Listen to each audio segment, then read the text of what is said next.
Hoy, en Alas, decolamos en el F-100 Super Sabre. Desde su creación en 1949 hasta su vuelo operacional final, en 1979, el Super Sabre estrechó los límites de la aviación militar. Durante su carrera traspasó la barrera del sonido. Fue bautizada con fuego como una devastadora aeronave de ataque terrestre, tanto en Corea como en Vietnam, y voló con los Thunderbirds. Hoy vuele alto con el F-100 Super Sabre en Alas.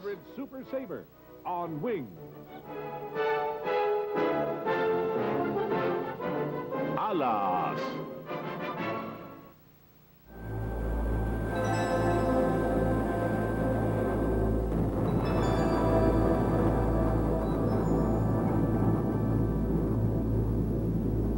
Super Sabre.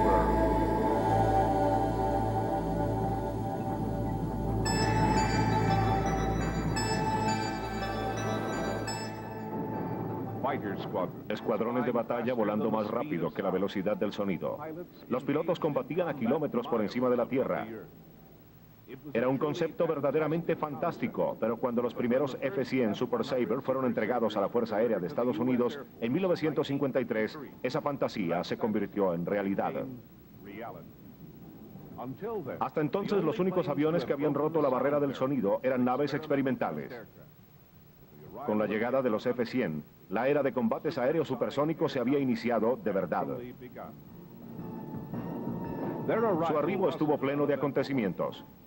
El nuevo avión estableció dos marcas nuevas, la última de las plus marcas subsónicas y la primera marca mundial de velocidad supersónica. Tras 4 años de desarrollo, el F-100 introdujo una nueva era. En su futuro aguardaba una larga y tumultuosa carrera que estaría marcada por distinción y estropeada por accidentes y controversias.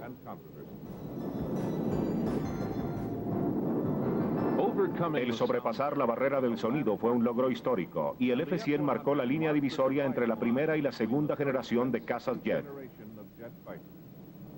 Ya que la Fuerza Aérea estaba apenas llegando a los 100 como designaciones para los nuevos aviones, las primeras variedades de aeronaves supersónicas eran conocidas como los cazas seglares.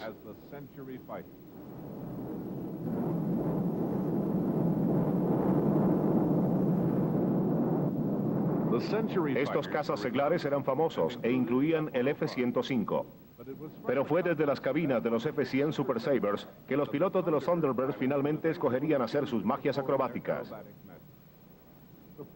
El avión tenía sus problemas, incluyendo características de aterrizaje que se parecían a un choque controlado, pero en vuelo su sensibilidad y confiabilidad se ganaron el afecto de los pilotos más críticos.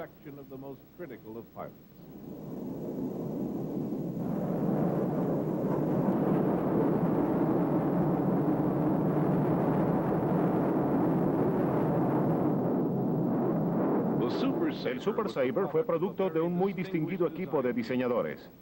La North American Company había tenido calladamente mucho éxito desde su inicio.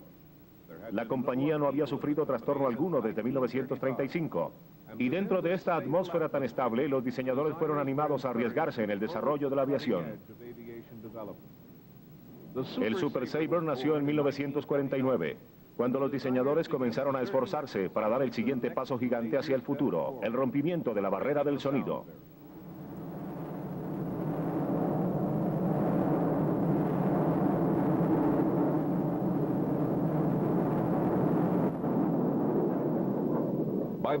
Cuando el F-100 fue desarrollado, la North American tuvo el orgullo de haber construido el más maravilloso de los aviones de guerra de la Segunda Guerra Mundial y de Corea. Las opiniones pueden variar, pero las dos aeronaves en cuestión, el Mustang y el Sabre, serían serios contendores por el título. Como el tercer contendor de esa generación, el F-100 se enfrentaba al reto de hacer honra a su herencia.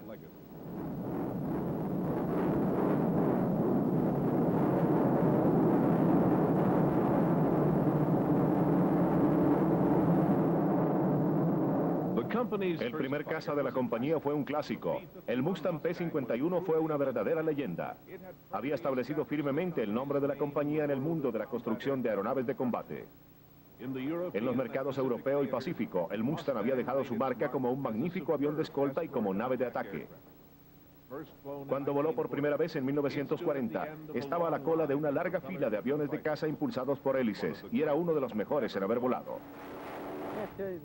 La North American estaba lista para entrar en la era del jet, y lo hizo con dos nuevos aviones, el FJ-1 para la Marina y el F-86 para la Fuerza Aérea. Y el de mayor éxito de los dos, sin duda alguna, fue el F-86 de la Fuerza Aérea, el Sabre.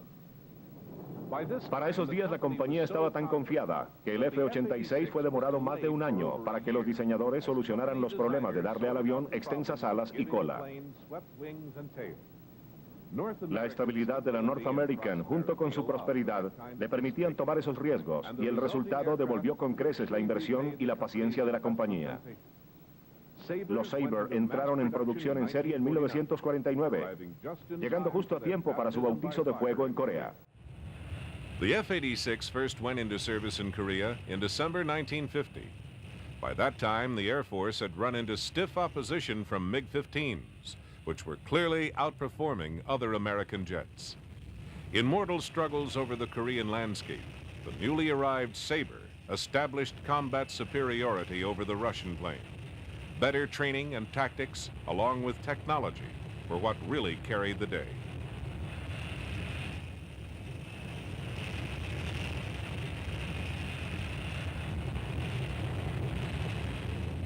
Meanwhile, the Sabre's designers were tackling a new challenge, the sound barrier.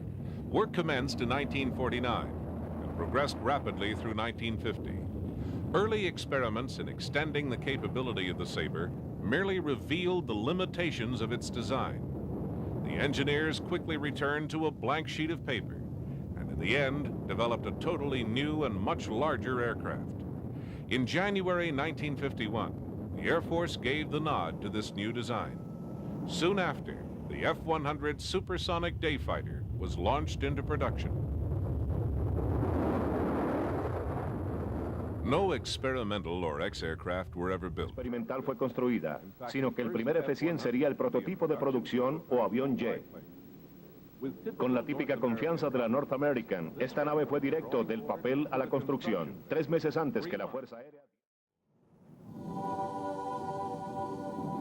Aviation technology was leaping ahead at the time, and the F-100 was quickly outdated. But the jet was too useful for early retirement and complemented newer designs throughout the coming years. The Century fighters were the core of U.S. air power for many years. They represented an enormous commitment to advanced technology and immense capital investment. Their development and construction reflected revolutionary advances in aviation theory and practice. They became the testing ground for innovations in many fields: aerodynamics, materials, methods of machining and construction, engines, avionics, navigation, and fuels. And the changes weren't limited to technology. There was also a revolution in tactics and arms. Chief among these were developments in missiles and nuclear weapons.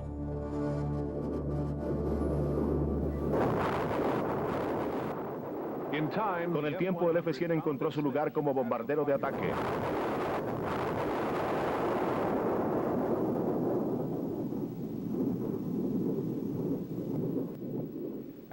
Al principio fue diseñado como un caza de superioridad aérea, pero pronto se le dio una capacidad multipropósito. El ala fue rediseñada para cargar hasta 3.000 kilos de provisiones en 6 receptáculos. Esto le permitiría al Super Sabre llevar una gran variedad de armas y así asegurarse que el avión golpearía fuerte. El punto muerto del conflicto coreano cimentó la decisión norteamericana de estar plenamente preparados para conflictos futuros, y todo lo relacionado con la maquinaria bélica fue reestructurado. Las ametralladoras cedieron su lugar a armas más poderosas, y el ataque del F-100 fue hecho más letal con la instalación de 4 cañones punteros de 20 milímetros.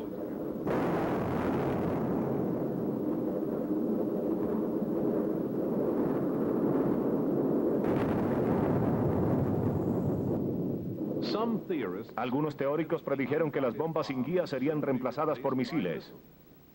La idea se difundió y algunos de los F-100D fueron modificados para acomodar los misiles aire-superficie Ball-Pop. Esta arma futurista era guiada por el piloto por medio de una palanca. Como las primeras versiones de tantas cosas, no era muy efectiva.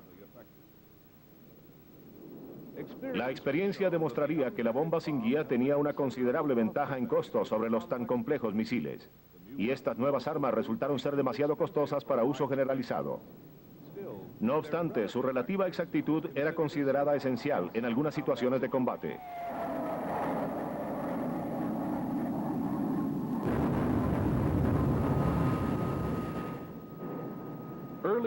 Los primeros F-100A tenían algunas fallas mayores, más que nada debidas a cambios de diseño ordenados después de que el contrato inicial había sido firmado. During 1952, these changes included a critical shortening of the tail.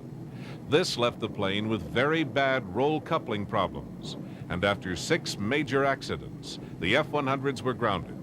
2 pilots died when, through no fault of their own, their planes went out of control and then broke up. In response to this tragedy, the tail was enlarged to its original shape and the wings extended. These changes were retrofitted to existing planes and incorporated into the new ones when production resumed. Apart from this very major flaw, the test series at Edwards Air Force Base went fairly smoothly. La única preocupación estuvo dirigida a las características de aterrizaje de los aviones. Esto fue solucionado a través de entrenamientos para los pilotos en lugar de modificar los aviones.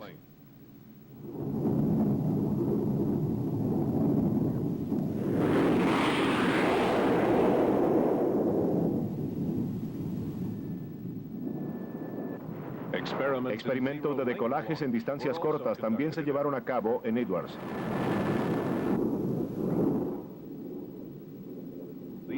El F-100 tenía un alcance menor a 900 kilómetros. Luego se le dio la capacidad de reabastecerse en vuelo, ya fuese por un tanquero o por el sistema amigo, desde tanques en otros aviones. Y como resultado fue capacitado para extensos patrullajes y ataques de largo alcance.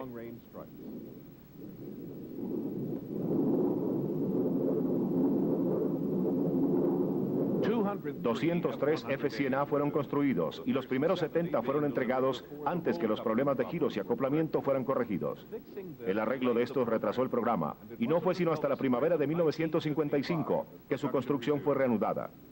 Para esta época el mejorado F-100C ya estaba siendo probado. La denominación B ya había sido comprometida para una versión que volaría al doble de la velocidad del sonido.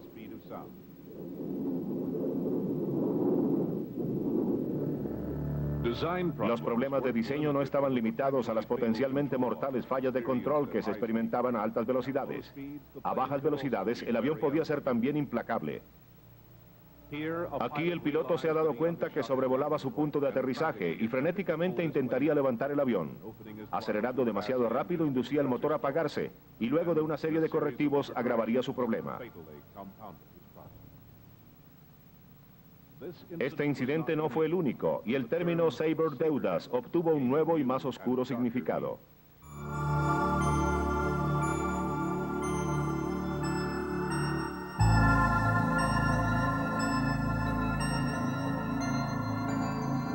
El F-100 era un avión implacable.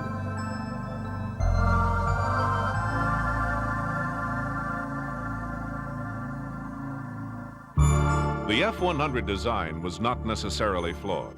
The problem stemmed from the plane's purpose, which was to go fast, and many of the characteristics essential in going fast inhibit low-speed control. The F-100 stalled at around 150 knots. It was sluggish and unresponsive anywhere near that low a speed. The pilot's forward view was seriously obstructed. The throttle of a slowed-down Sabre jet was touchy, and landings were never simple.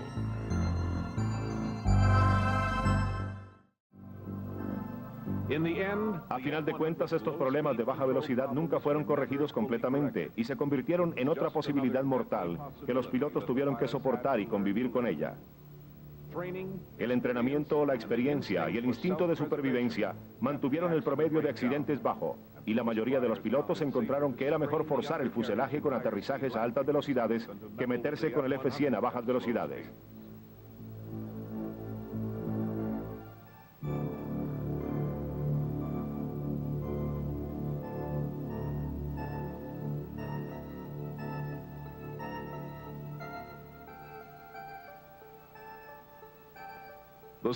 El Super Sabre suplía las demandas para vuelos supersónicos. From the sharp lips of its air intake to the sweep of its wings, even stationary, F-100s gave an impression of speed. There were many innovative touches about them. Fully pivoting slab horizontal tail surfaces were positioned as low as possible on the flattened belly of the fuselage. There were no outboard flaps. Instead, a system of leading-edge slats were employed.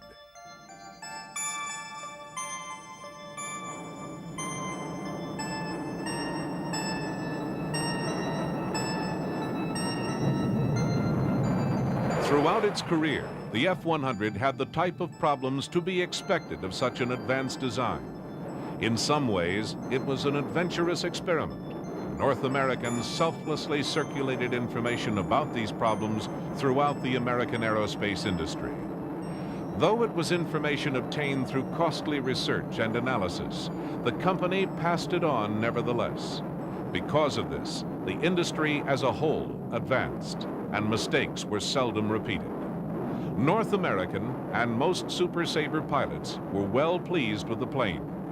This included the famed Thunderbirds aerobatic team. In fact, they flew the los F-100 durante más tiempo que cualquier otro avión.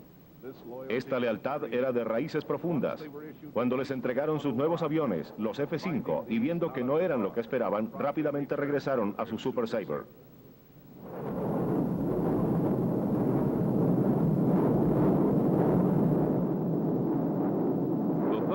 Los Thunderbirds volaron los F-100 desde 1956 hasta 1969.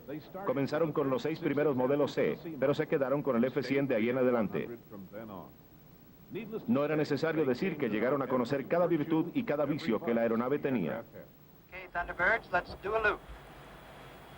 Play the deck. Nose coming up. Okay, and with the pull.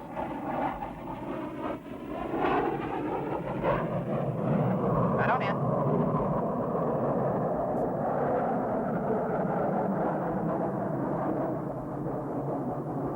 Topping the loop now, ease it off. Let it float a little. All right, back in with the pull.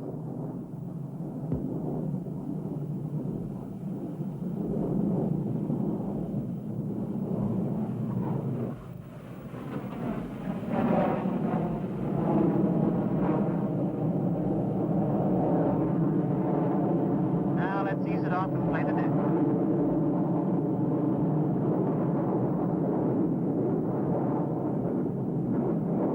Smoke off now.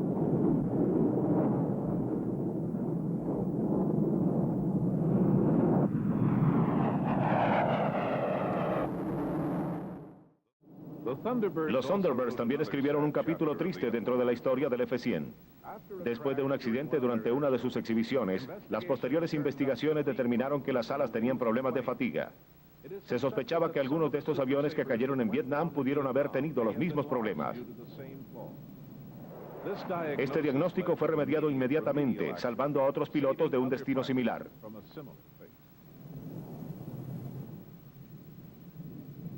Las actuaciones de los Thunderbirds con los Super Sabre son prueba que aunque la práctica no lo haga perfecto, puede acercarse mucho a la perfección.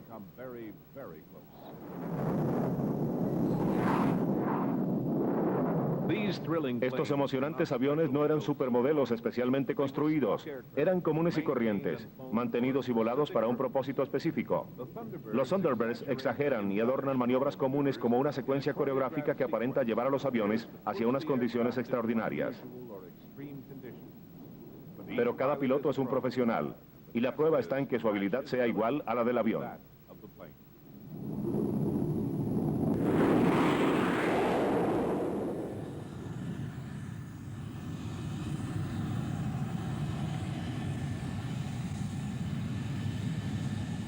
Because of the high accident rate with the F-100, a two-seat version, the F-100F, was developed to familiarize pilots with the plane. This effectively transferred the bulk of the accident rate onto the trainers. The F model suffered heavily, and over a quarter of them were lost in non-combat mishaps. But the F-107's failure didn't negate the F-100's success, and the Super Sabre soon took its place in the front line of the U.S. Air Force. The late 50s and early 60s was a time of peace, and North American took the chance to refine the plane. The F-100D model, which introduced integrated refueling gear, carried an astounding array of non-nuclear stores.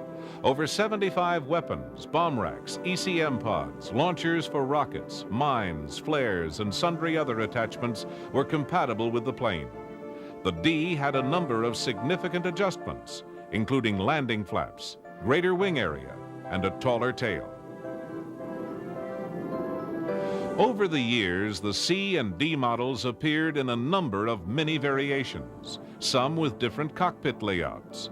148 D models were even equipped with zero-length launch. In 1962, an expensive program was begun to standardize existing Huns. The program took until 1965 to complete, with an average 60 days spent to modify each plane. But after the refit, Tactical Air Command finally had what it wanted, a fleet of advanced, combat-ready F-100s.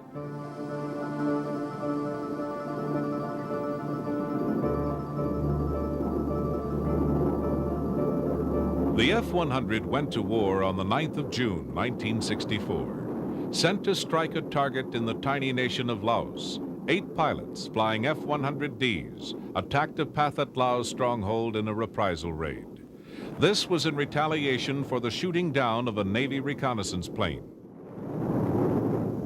The pattern of the missions was repetitive, and those missions were flown in vast numbers. As early as 1969, the 4 wings stationed in South Vietnam had flown more combat missions than the combined total of all the thousands of P-51 Mustangs engaged in World War II.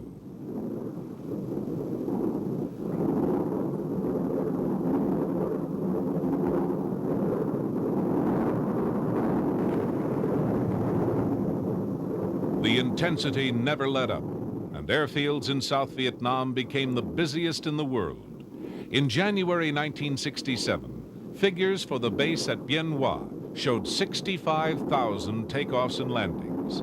This translates into 1 every 42 seconds for 31 days straight. Many of those were in F-100s. In light of this, the word busy takes on a new and fuller meaning. Had been completely phased out of Air Force use. Seguirían con la Guardia Nacional durante unos años, pero ya casi no existían aviones con poco tiempo de vuelo. Habiéndose convertido en reliquias, gradualmente fueron desechados. Habían estado con la Guardia durante más de 21 años, y varios de los pilotos habían acumulado más de 5.000 horas de vuelo en ellos. El último vuelo operativo de la Guardia Nacional fue el 10 de noviembre de 1979. Los vuelos que siguieron a este fueron simples operaciones de transbordo.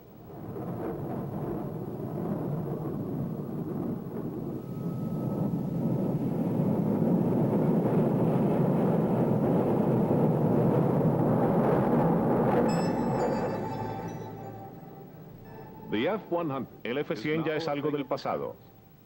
Fue el producto de una era experimental y unió a 2 eras distintas. Entre 1949 y 1979 fue mucho lo que sucedió en la aviación. En lo que se refiere a velocidad, el avión había ido desde sostener una marca mundial hasta estar fuera de concurso, aún antes de que su ciclo de producción hubiese terminado. Aunque su imagen aeronáutica no era nada elegante, los pilotos aprendieron a amarlo por ser el avión que era y por las lecciones tan duras que les enseñó. Entre los antiguos pilotos del 100 no existe discusión alguna de su valía. En una época tema de dudas considerables, el Super Sabre terminó su carrera con una orgullosa reputación y con la distinción de su actuación en Vietnam. Y esa reputación seguramente vivirá por un larguísimo tiempo.